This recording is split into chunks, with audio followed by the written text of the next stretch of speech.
here to support Palestine. We're here to call for a ceasefire. Ceasefire now, aid in now, and then all of the ongoing problems that have been going on since 1948 can be addressed. And what do you make of the current situation? What's your assessment? Well, the assessment is, there's war crimes going on a daily basis, being excused by the Western media. Do you think that the purpose of this march has been purposely misrepresented, particularly by the Home Secretary? To be perfectly honest, I'm stopping to pay attention to it now. I'd say that if you want to pay attention to what's going on, read all the publications or take a sample of as many publications from different countries that you can. The world is not contained within 15% of the population. The world is not contained within, European countries and European diaspora people, such as like Canadians and Americans. Why is it that Sky News Australia is coming at people for being pro-Hamas, and when they're nowhere to be seen here? I mean, where are the pro-Hamas people? Where are the Hamas people, leaders that live in London supposedly? That they're trying to draw up this whole panic about as though Hamas is everywhere. At the end of the day, it's the Palestinian people that are paying the price. And that's the point of this march. Are you optimistic for the future? Never. But something has to be done. I mean, you need to come out and stand for it. I mean, optimism isn't a part of it. I mean, it's, I don't know, never, but also you have to be, I guess. I wouldn't be here unless I was trying to accomplish some sort of change. But even if someone told me it was impossible, that I could change anything, I'd still be out here, because otherwise, I'm just ignoring what I see with my own eyes, what I know is going on. Yes, we are marching here to have an immediate ceasefire and stop bombing Gaza and stop the killing of the children and men and women. It's as United Nations Secretary General said, that Gaza has become the graveyard of the children. It's terrible. It's terrible. And what do you make of the current situation? What's your assessment? I think that I always say that, by the way, I'm ex-mayor of Stockton-on-Tees and I'm alderman of Stockton Borough Council. But I say that if Hamas, what they have done is a terrible thing and they should be punished for that, okay? But in return, you can't kill 2 million people. Yeah, war crimes don't justify war crimes. That it will not. And I demand that if Hamas has committed war crime, they should be taken to the war crime tribunal. But if Netanyahu and his people, army, is committing a war crime, they should be taken to the war crime tribunal. But this is not wrong that you killed so many children, so many people, hospital bombs, schools and everything else. That's not justified. Are you optimistic for the future? I think that there is only way to move forward is a two-state solution, which this is the only way you can Israel as a security to live and Palestine have their state with dignity and honor. That's the only solution for the future. There is no other solution. I'm marching to support Palestine, quite frankly, very straightforwardly. I want the genocide to stop. I want to call a ceasefire, and I'm tired of seeing the news that innocent lives are being lost when we can easily do something about it, but our government just doesn't care. What's your assessment of the current situation?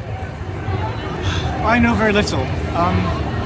I try and keep myself educated as much as possible, but with the amount of information that's being fed to us, it is so hard to actually be on the right side of things. Find the right information, sorry. So my assessment absolutely is going to be with the Palestinians in their support, but it's really hard when your own government is telling you not to support them. It's telling you the information that is actively against Palestinians in support of the people who are bombing the innocent civilians. I don't support the Home Secretary's decision to not do anything about this, to basically support what Israelis are doing to Palestine, and I think it is quite cowardice of them, and I think that they really listen to people, all of these people that are here today. I believe that what's happening in Gaza and Palestine right now is complete injustice, and we believe in ceasefire. And I think the Palestinians have the right to have a peaceful life, and what's been going on in their lives has not just started since the 6th or 7th of October. It's been happening for years and years, and I feel like people have just started to realise how bad it is, because the level of things has just risen so high. Like, it's gone from like an everyday subtle kind of thing to a complete genocide. All of it is unacceptable, but now we really need to kind of stop, and I feel like our governments just don't care. And I was going to say, do you feel that the purpose of this march has been misrepresented by particularly the Home Secretary? 100%. Them saying it's disrespectful completely biased because how are we asking for a ceasefire, asking for people's lives to be protected? How is that disrespectful on such an important day like today? This is what it's all about really today. It's about saying never again for anyone really and to protect all lives. So why is it that only certain lives are seen to be more important than others? And, oh yeah, sorry. Yeah, no, exactly. I just want to agree with that and echo that. And I think it's really, really important for people to realise that we're not trying to dumb down anything. We're not trying to dumb down any other conflicts or anything like that. We're just trying to say that Palestine is also as important as any other conflict and not to treat it any differently as any other. And today is Armistice Day, which is a day about remembering people who've been killed in war. Exactly, and I think it's very important to do that, but not to then turn a blind eye to people who are dying right now. Exactly. You know what I mean? Yeah. It makes no sense to say it's disrespectful. Yeah. And also we've moved away from the pace and a different time. We tried to do everything to kind of not clash with anyone, for a potential clash to happen, but there doesn't even need to be a clash, honestly. I'm here because obviously Free Palestine. It's more about just humanity being humans. There's so much politics in it, but you know, at the end of the day, it's innocent people dying, and that's what we need to stand for. I'm just following the crowd and not marching, but yeah, I just well, first of all, I'm really impressed by just how loving and peaceful most people are, and I don't know. I just think it's a moral.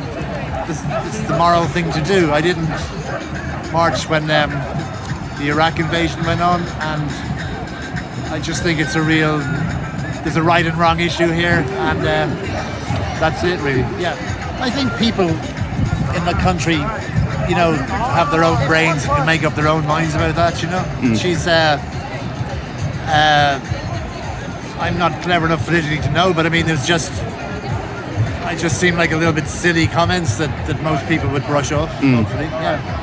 And what's your assessment of the current situation in Gaza? I think it's just the same old. It just feels like old white dudes doing things for power and money. That's what it feels like. Yeah. And as far as this one is a bit shocking. I mean, there's mass deaths going on all around the world, and Africa particularly, and it's because it's near us, and it's shocking because it's just like next door to us carpet bombing, and we're saying nothing as far as like I'm from an EU country, and I was a bit shocked that the EU just didn't condemn it, and that was very strange. And then I thought, Christ, what's really going on here? You know. I'm here marching for peace for Palestine, peace everywhere, and to stop this absolute avalanche of suffering, innocent people, civilians, it's a war crime. And what's your assessment of the current situation? Diabolical, dire. You know, there's a window of ceasefire to just let them feed people and then bomb them again. That's not really nice. And do you think the purpose of this march has been misrepresented by the government? And particularly the Home Secretary? I feel particularly that the Home Secretary was stirring things up unnecessarily and dangerously. We have the freedom to protest. Nobody, I mean, I'm here to celebrate and applaud all of the people that died, all of the soldiers that died for freedom, and that's for the Palestine as well. They're united. In support of the innocent civilians who've been slaughtered in Gaza, and for all Palestinians who don't have the freedom to live in their own land. Do you think that the purpose of this march has been like misrepresented by the Home Secretary, for example? Absolutely. No, I mean, to say people protesting a genocide is hateful is the most bizarre version of the truth that I've ever heard. I lived through apartheid South Africa. I know exactly what's happening. You can see it, and that demonizing of the other and the dehumanizing of Palestinian people is the only way that you cannot see what's happening and be horrified and sick into your stomach. It's just terrifying.